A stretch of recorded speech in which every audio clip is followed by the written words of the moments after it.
Welcome back with another video. तो आज हम बात करने वाले हैं तिलक वेंचर शेयर में क्या करें। ठीक है, काफ़ी लोग इस शेयर को काफ़ी हायर लेवल पर खरीद चुके हैं और शेयर में बहुत अच्छी गिरावट देखने को मिल रही है। तो चार सारी चीज़ों को डिस्कस करेंगे कि अब वो लोग क्या कर सकते हैं, क्योंकि किसी ने मुझसे बोला कमेंट में कि उन लोगों के लिए बताइए कि जो इस शेयर में ट्रैप हो चुके हैं।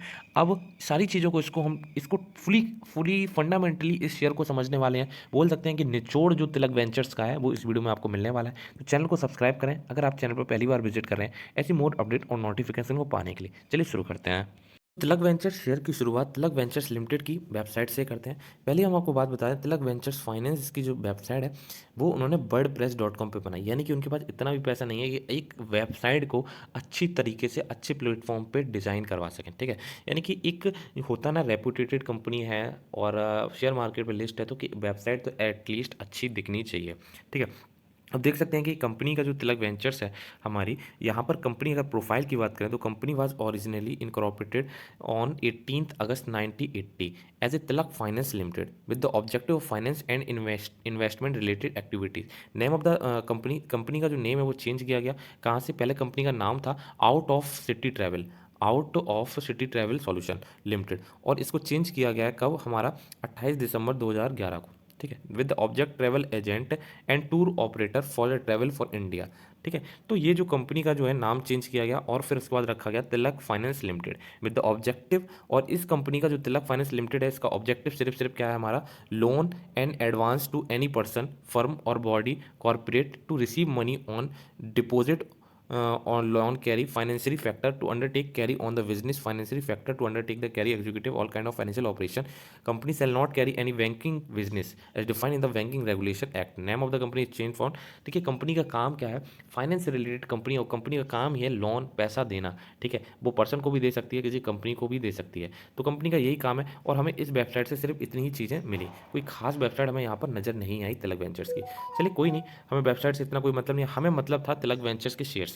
ठीक है, तिलक वेंचर्स के शेयर में यहाँ से क्या तेज़ी हो सकती है, क्या चीज़ें होने वाली हैं, उन सारी चीज़ों से हमें मतलब था और उसी के लिए हम तिलक वेंचर्स के प्राइस पे पहुंचे और 4 रुपये 45 पैसे का हमारे यहाँ पर प्राइस नजर आया। अगर डिलीवरी क्वांटिटी की बात करें तो तिलक वेंचर्स में हालांकि कोई खास तेज़ी देखने को नहीं मिली। शेयर ने जो इस मंथ का हाई लगाया है वो लगाया 4 रुपये 47 पैसे का, और यहाँ पर शेयर जो है कितना 5% का अपर सर्किट लगता हुआ नजर आया था। ठीक है, अप्रोक्स 5% का ही था।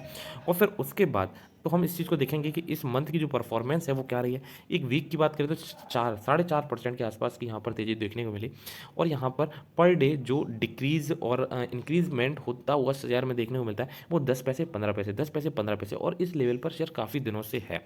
अगर हम बात करेंगे कि 10 साल में, तो 10 साल में 100% के 97% के निगेटिव रिटर्न शेयर ने दिए हैं। वही 5 साल में 202% के पॉजिटिव रिटर्न्स दिए हैं। वही 2 साल की बात करें तो यहाँ पर 73% के निगेटिव रिटर्न्स दिए हैं। अगर हम 1 साल की बात करें तो 4% के पॉजिटिव रिटर्न दिए हैं। ठीक है, अब जो लोग फंस गए हैं उनके लिए वीडियो बहुत ही ज़्यादा ज़रूरी है कि आप फंस गए हैं, आपको क्या करना चाहिए शेयर में। देखिए, आपने कंपनी के फंडामेंटल्स समझने चाहिए। ठीक है, सबसे पहले आपको पता है कि कंपनी का काम जो है फाइनेंस और इन्वेस्टमेंट का है, यानी पैसा देना और फिर उसके बाद उनसे पैसा लेना इंटरेस्ट के साथ। ठीक है, और ये किसी पर्सन को भी दे सकते हैं, फर्म को दे भी सकते हैं, किसी को भी दे सकते हैं, बैंक से इनका कोई भी रिलेशन नहीं है। ठीक है, अगर बात करें पी रेशियो की, तो ये कंपनी का जो पी रेशियो है काफ़ी ज़्यादा है, यानी 28.96 as compare to industry P 14.98 के। ठीक है, तो यहाँ पर अगर हम न्यू न्यू जो फ्रेश इन्वेस्टर इन्वेस्ट करना चाहता है उसके लिए तो सबसे पहले यहाँ पे नो। ठीक है, आपको बाय नहीं करना है। ठीक है, क्योंकि अगर आप बाय करते हैं तो यहाँ पर आप हो सकता है उन लोगों की तरह ट्रैप हो जाए। सॉरी। अब देखिए, तिलक वेंचर्स में यहाँ पर गेम जो था पूरा ऑपरेटर का गेम था, और ऑपरेटर ने 2020 के आसपास इस शेयर में ऐसी तेज़ी की कि जो रिटेल इन्वेस्टर्स था उसे लगा कि ये शेयर ही ऐसा शेयर है जो आने वाला बजाज फाइनेंस बन सकता है। और ये बजाज फाइनेंस क्या कह के लोगों ने इस शेयर को 50 रुपये के आसपास पहुँचा दिया। ठीक है, तिलक वेंचर्स जैसी कंपनी को 50 रुपये पहुँचा दिया। पूरा ऑपरेटर गेम था और लोगों ने 50-50 रुपये पे भी बाई किया। फिर हालांकि शेयर गिरता गिरता गिरता 25 रुपये पे आया, तो लोगों को लगा यहाँ पर एवरेज कर लेना चाहिए। ठीक है, और लोगों ने एवरेज भी किया 25 रुपये पे। फिर गिरता गिरता गिरता 10 रुपये पे आया, फिर लोगों को लगा और एवरेज कर लेना चाहिए। तो जिसके पास भी तिलक वेंचर्स हैं तो अच्छी खासी क्वांटिटी में तिलक वेंचर्स लोगों के पास हैं, और ऐसा नहीं है कि शॉर्ट टर्म या फिर और वो लोग वेट कर रहे हैं लॉन्ग टर्म के लिए तिलक वेंचर्स को रख के बैठे हैं। देखिए तिलक वेंचर्स को रखे तो आप ठीक है, वो तो चलो ठीक है, आप इन्वेस्ट किया है और आपने कंपनी के फंडामेंटल को पहले डिस्कस नहीं किया। अब आप इसके फाइनेंशियली रिपोर्ट अगर हम देखें रिसेंट की कि क्या मुनाफे हो रहे हैं कंपनी को या फिर नहीं हो रहे, तो नेट सेल जो है वो इंक्रीज़ तो हुई है। पहले 4 करोड़ थी, अब 7 करोड़ यहाँ पर नज़र आ रही, मगर जो नेट प्रॉफिट है, जो इसका नेट प्रॉफिट है वो यहाँ पर पहले यहाँ पर 0 करोड़ यानी कि कुछ लैक्स में रहे होंगे नंबर्स, और यहाँ पर 2 करोड़ नज़र आ रहा है।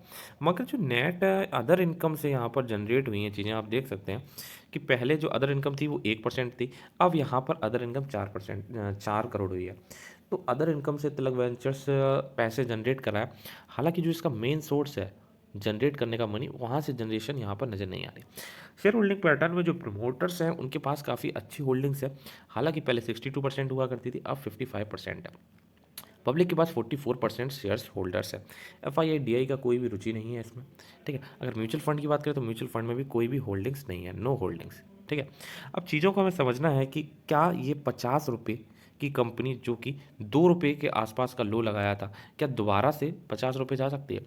देखिए पहले 2020 में बहुत सारे इन्वेस्टर्स आए और बहुत ज़्यादा नंबर ऑफ हमारे अकाउंट्स ओपनिंग हुई और लोगों ने पैसा ऐसे लगाया कि जहाँ मन किया वहाँ पैसा लगा दिया, ठीक है। जहाँ उन्हें लगा कि हाँ इस शेयर में तेज़ी देखने को मिल रही है, वहाँ पे पैसा लगाया।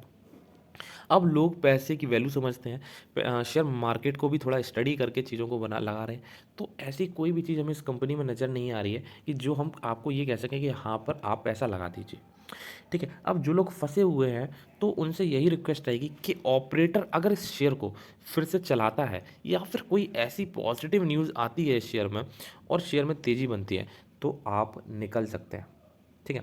और निकलने से पहले जो आपका फाइनेंशियल एडवाइज़र है जिसने आपको एडवाइस की थी तिलक वेंचर्स खरीदने के लिए, उससे भी थोड़ा सा सजेशन ले लें, ठीक है। उससे सजेशन लेना बहुत ही ज़्यादा ज़रूरी है, क्योंकि आप मेरी अगर रिकमेंडेशन से आप शेयर को सेल करते हैं तो ये सिर्फ मैं आपको एक एजुकेशनल पर्पज़ से बता रहा हूँ चीज़ों को, ठीक है। इसलिए आप अपने फाइनेंशियल एडवाइज़र से एडवाइस ज़रूर ले लें और खुद एनालिसिस करें कि कंपनी में क्या दम है फिर से 50 रुपये या 10 रुपये या 20 रुपये जाने की। इस चीज़ों को भी आपको समझना चाहिए और लॉन्ग टर्म के लिए भी अपने पैसे को होल्ड करके रखना एक बेवकूफ़ी की तरह ही है, ठीक है।